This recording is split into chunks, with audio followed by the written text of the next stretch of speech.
Love the crochet moss stitch? Looking for another variation of this popular crochet stitch? If that sounds like you, why not try the loose herringbone half double crochet moss stitch? Yes, I know it's a mouthful, but it's a pretty crochet stitch. If you're ready to learn, I'm Rachel from Hope Corner Farm, and by day I'm a home ec teacher who teaches hundreds of students how to crochet. And let's grab a hook and some yarn and we'll get crocheting.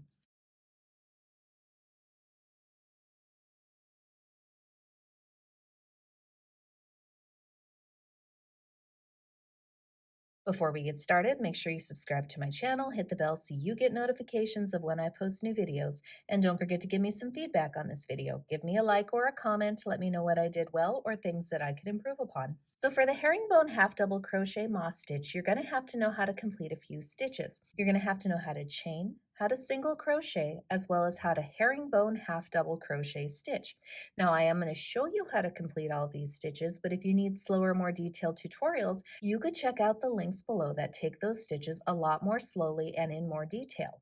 I am also going to talk about the use of a foundation single crochet stitch, and I'm going to link that below. And I also talk about my other version of the herringbone half double crochet moss stitch. That one is a little more dense and doesn't have quite so much gappiness with it. So if you're looking one that's a little more dense, you could check out that tutorial that I have linked below as well. I just want to point out that this stitch does have more of a zigzagged edge, and that is on purpose. A herringbone stitch has a diagonal kind of chevron tilt to it, and that causes your edges to be more wavy like this. If you want to eliminate this zigzaggy edge, you could, instead of working a herringbone half double crochet in the first and last stitches of each row, you could instead work a regular half double crochet, and that will help to eliminate some of that zigzagginess. So just keep that in mind.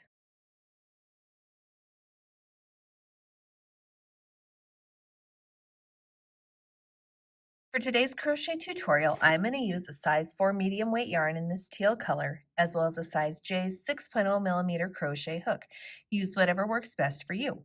You're probably going to need a pair of scissors, and you may need a yarn needle if you want to turn this into a project and weave in your yarn tails. Today's crochet tutorial is written using US crochet terms.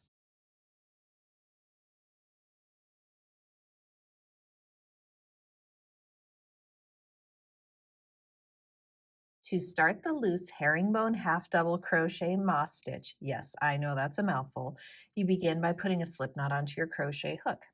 You need to start by chaining an even number, so I'm going to chain 12. So here's 1, 2, 3, 4, 5, 6, 7, 8, 9, 10, 11, and 12. So again, begin by chaining an even number.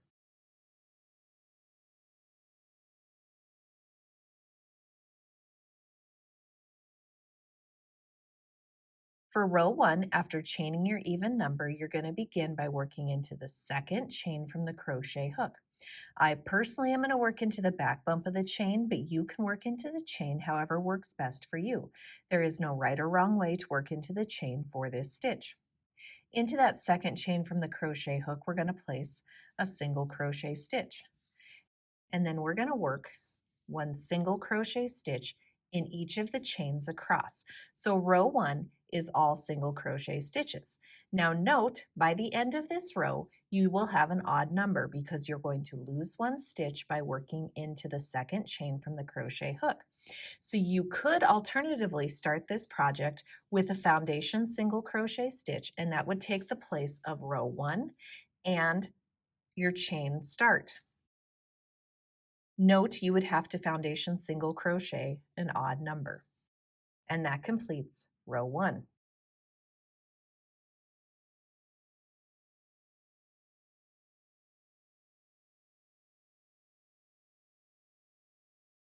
No matter which way you choose to start, whether it's with a chain or a foundation single crochet stitch, row 2 is exactly the same. So for row 2, we begin by chaining 1 and then turning our work. Into this very first stitch here, we're going to work a herringbone half double crochet stitch.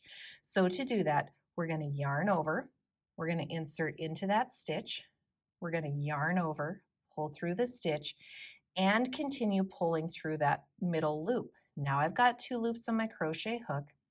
I'm going to yarn over, pull through both loops to complete a herringbone half double crochet stitch.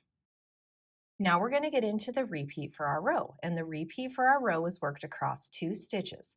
So what we do is we chain 1 and we skip a stitch, and then into the next stitch we work a herringbone half double crochet stitch. So yarn over, insert, yarn over, pull through the stitch and through that middle loop, yarn over, pull through both loops to complete a herringbone half double crochet. Repeat, chain 1, skip 1, herringbone half double crochet stitch into the next one. Repeat, chain 1, skip 1, herringbone half double crochet into the next one. Chain 1, skip, herringbone half double crochet into the next.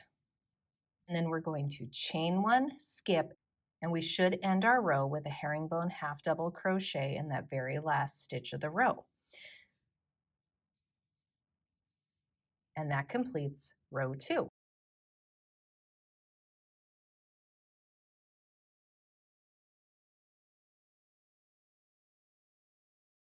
For row 3, we're going to start by chaining 1 and then turning our work. Into the very first stitch, we're going to place a herringbone half double crochet. So yarn over, insert, yarn over, pull through the middle loop, yarn over, pull through both loops. We're then going to herringbone half double crochet into this gap right here. So we're going to yarn over, insert into the gap, yarn over, pull through the gap, pull through the middle loop, yarn over, pull through both loops. So here on my page, I have another video for a herringbone half double crochet moss stitch that is not as gappy or as open as this version is. That one works your stitches down into here. If you're interested in a more solid piece, you could check out that tutorial. I've also linked it below in the description. This is meant to be more loose and more gappy and have a little more flowiness to it. Now we're going to get into the repeat for our row. The repeat for our row is worked as followed. We're going to chain 1, we're going to skip over this stitch, and into that gap, we're going to work a herringbone half double crochet stitch. And we repeat, chain 1, skip, herringbone half double crochet into the gap. Chain 1, skip, herringbone half double crochet into the gap. Chain 1, skip, herringbone half double crochet into the gap. Now when you get to the end of the row, you should have 1 stitch remaining. Into that very last stitch, we're going to work a herringbone half double crochet stitch. And that completes row 3.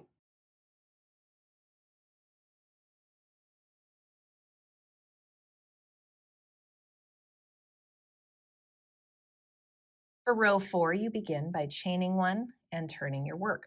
Row 4 is almost like row 2, but it's a little bit different in where you work those herringbone half double crochet stitches, so that's why I call it different and separate. So into this very first stitch right here, I'm going to work a herringbone half double crochet stitch,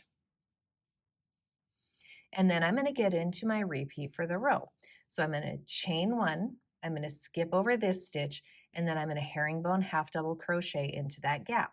So yarn over into the gap, yarn over, pull through the gap and through that middle loop, yarn over, pull through both loops. I'm going to keep repeating, chain 1, skip, herringbone half double crochet into the gap, chain 1, skip, herringbone half double crochet into the gap, chain 1, skip, herringbone half double crochet into the gap, and then when you get to the end of the row, you should have 2 stitches remaining. So what you're going to do when you have those 2 stitches remaining is you're going to chain 1, you're going to skip one of them, and then into the very last stitch of the row, you're going to herringbone half double crochet stitch. So we're going to herringbone half double crochet in that very last stitch. And that completes row 4.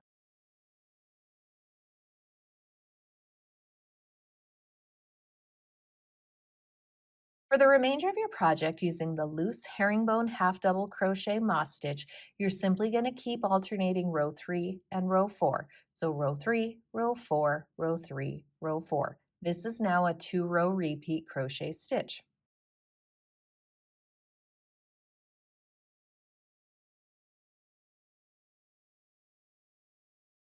As far as finishing goes, you can end after a repeat of row 3 or row 4, it doesn't matter. To finish off this stitch, we want to get a more solid edge like we have on the bottom. We want to get that at the top as well. So what I do for that is I chain 1 and I turn. I'm going to single crochet into any of the herringbone half double crochets from the previous row. So here's a herringbone half double crochet. I'm going to single crochet into the top of it.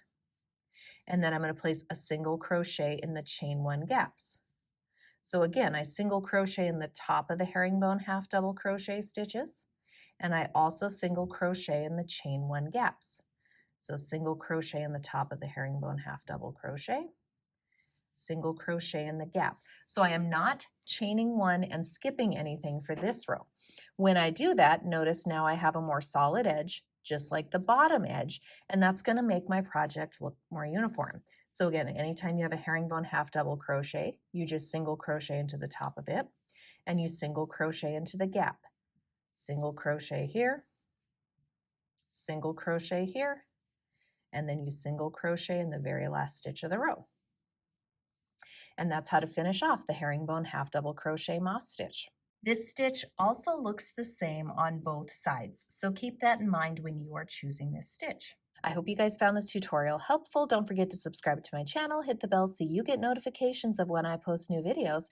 And if you're looking for my other variation of the herringbone half double crochet moss stitch that's a little more dense and not as open, you could check out that tutorial right here. And I hope you have a wonderful day.